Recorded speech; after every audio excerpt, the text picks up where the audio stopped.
अस्सलामुअलैकुम ख़वातीन हज़रात, सीमा हैदर के हवाले से बात करेंगे। सीमा के ऊपर पाबंदियां लग चुकी हैं, लेकिन आप उसको देख रहे होंगे कि जो सीमा के ऊपर पाबंदियां लगी हैं कितना असर हुआ है, कितना सीमा के ऊपर ये इम्प्लीमेंटेशन नज़र आ रही हैं।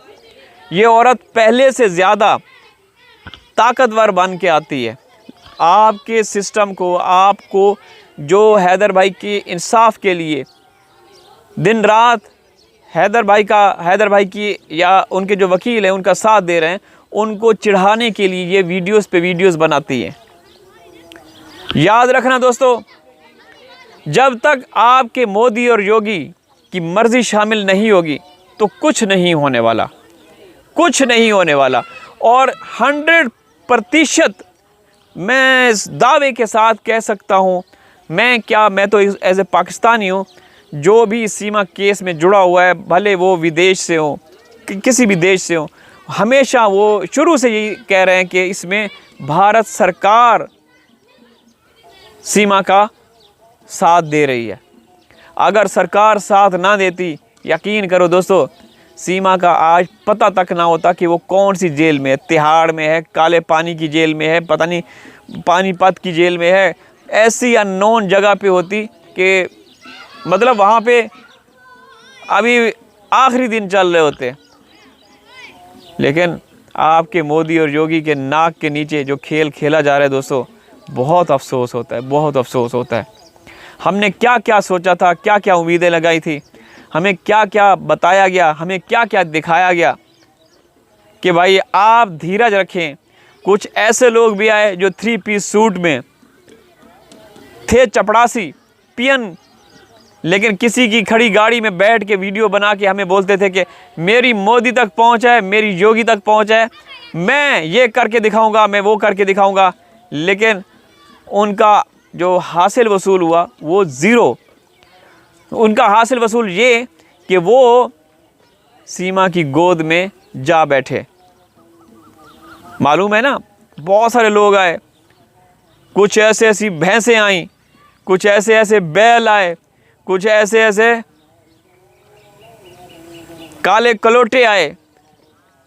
लेकिन शुरू में तो हैदर हैदर, हम ये कर देंगे तो हम वो कर देंगे, बस हैदर से हमारी बात करवा दें, हैदर तक हमारा ये पैगाम पहुंचा दें, बस आपका केस जो है ना हमने तैयार करवा लिया है, बस प्लेट में रख के हैदर के हवाले करना है, जैसे हलवा हो।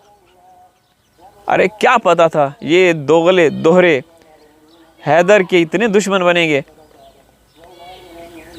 हैदर से राज उगलवाने के लिए ये लोग हैदर के साथ जुड़े थे। इसमें ख़वातीन भी हैं, बदनस्ल, बदशक्ल और बदअक्ल, समझ गया ना, इनकी शक्लें देखी हैं। ये आए थे हैदर को इंसाफ दिलाने के लिए। तो दोस्तों, अफसोस के साथ कहना पड़ रहा है कि उन मासूम बच्चों का कोई पता नहीं है, किस हाल में है, कैसे ज़िंदगी गुजार रहे हैं। उनका कोई वहाँ पे वली वारिस नहीं है, उनकी माँ भी उनकी वली वारिस नहीं है, उनकी खैर ख्वाह नहीं है। वो तो अपने आकाओं के, जो उनके हैंडलर्स हैं, उनके निशानों पे नाचने वाली है। वो पपिट बनी हुई है, वो जैसे चाहेंगे ये वैसे ही करेगी, समझ गया ना। तो हमारे मासूम बच्चों का उनके साथ क्या हो रहा होगा, कभी सोचा है? कोई है वहाँ पे? कोई नहीं है, ना उसके कोई खूनी रिश्तेदार मौजूद हैं। ये औरत जो माँ है ना, उनकी 4 बच्चों, डायन है, डायन। मतलब दोस्तों, ये आप लोगों को इस हद तक CH बना सकती है ना, इस हद तक। और आप बन भी गए कि 2 बच्चे पैदा किए। मैं इस बात की कसम देता हूँ, मैं आप लोगों को हल्फन कहता हूँ कि हैदर भाई से जब हमारी बात हुई थी, हैदर भाई ने कहा कि इसने बच्चेदानी ही निकलवाई हुई है। उसकी रिपोर्ट्स भी हमारे पास हैं, हम लोगों ने दिखाई भी थी आप लोगों को, अल्ट्रासाउंड की। इसके जो वो होती है ना, यूट्रस होती है, उसके अंदर टेनिस बॉल कितनी होती है? टेनिस बॉल साइज की रसोली थी और वहाँ 2 बच्चे नकली गोद ले लिए और आप लोगों ने बोला कि वाह सीमा वाह। ये पूरा आपके भारत के वो तमाम साइंटिस्ट जिन्होंने चंद्रयान भेजा या नहीं भेजा, पता नहीं क्या है, जो भी है, जो उन्होंने कारनामे सर अंजाम दिए ना, वो भी अगर जुट जाएं, वो भी बैठ के ना जितनी कोशिशें करें, तब भी इसके अंदर से कोई बच्चा पैदा नहीं हो सकता। तो इसने कैसे कर दिए? योगी ने एक फूंक मारी और बच्चे पैदा हो गए कि यार इसका केस मजबूत होगा। मतलब तुम लोगों को ये जितना CH बना रही है, तुम कहते हो वाह सीमा वाह। DNA करवा लो। मैं बोल रहा हूँ ना दोस्तों, इसका DNA करवा लो, DNA करवा लो। अगर इसके जो 2 बच्चे इसकी सीमा के हुए ना, तो आप जो सज़ा बोलेंगे ना, आपका भाई हाजिर है, इसके बच्चे नहीं हैं।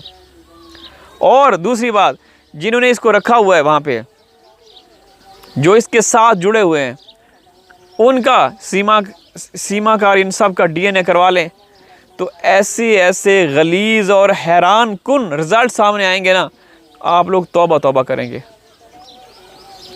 आप लोग तौबा तौबा करेंगे।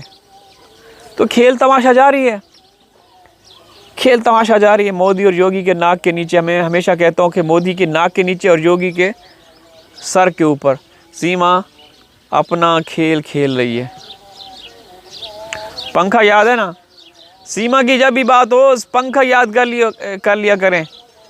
यूपी में खुशीनगर में जो पंखा पाकिस्तानी मिला था, मेड इन पाकिस्तानी, अरे वो बेजान लोहे का, आयरन का, उसमें क्या है? ये जीती जागती खून का लोथड़ा। इसके ऊपर क्यों मेहरबानियाँ बताऊं? पाकिस्तान मुखालिफ एजेंडे के लिए काम करवाए, आपके इदारे काम करवाएंगे, इसको इस्तेमाल करेंगे। अभी तक तो सीमा को बोला कि तू यहाँ पे रहो, जो करना चाहती है करो, बस हमने कुर्बानी का बकरा बनाना है, बकरी बनानी है। तो सीमा कर भी क्या सकती है? क्या कर सकती है? कुछ नहीं करेगी। सब ने दोनों हाथों से लूटा सीमा को। दूसरे सेंस में बात कर रहा हूँ, समझ आया करें, ठीक है ना? तो दोस्तों, बच्चों को, हैदर भाई को बच्चों की बड़ी फ़िक्र है, हमें भी बच्चों की बहुत ज़्यादा फ़िक्र है। 4 फूल जैसे मासूम बच्चे, उनका कोई कसूर नहीं है यार, कोई कसूर नहीं है। क्या कसूर है उनका? वो तो माँ के साथ गए थे ना, माँ लेकर गई थी। ये पहले तो अकेली गई थी अप्रैल के महीने में, लेकिन जो इसके यार थे, जो आका थे, जो हैंडलर थे, जो यूपी सरकार के मातहत, मोदी योगी को भी पता था कि एक औरत को हम पाकिस्तान से उसके साथ कनेक्शन में हैं, उसको लेकर आ रहे हैं, तो माँ ही लेकर आई थी ना बच्चों को। पहले तो अकेली आई थी, उन हैंडलर ने कहा कि नहीं बच्चों को भी साथ लेकर आओ। देख लें दोस्तों, इंशाल्लाह इनके बच्चों के साथ भी ऐसा होगा। जो आल औलाद वाले हैं, हिजड़ों का तो कुछ नहीं होगा। हिजड़ों के साथ क्या होना यार? हिजड़े कौन है पता है? हमें तो अभी पता चला कि यार वो तो हकीकत में हिजड़े हैं। कौन भाई? जिन्होंने सीमा को रखा हुआ है, वो उनकी बात नहीं कर रहा, पता नहीं वो भी होंगे, हैं वो भी हैं। नाम बताऊं कौन? समझ गया ना, सियाने समझ गए।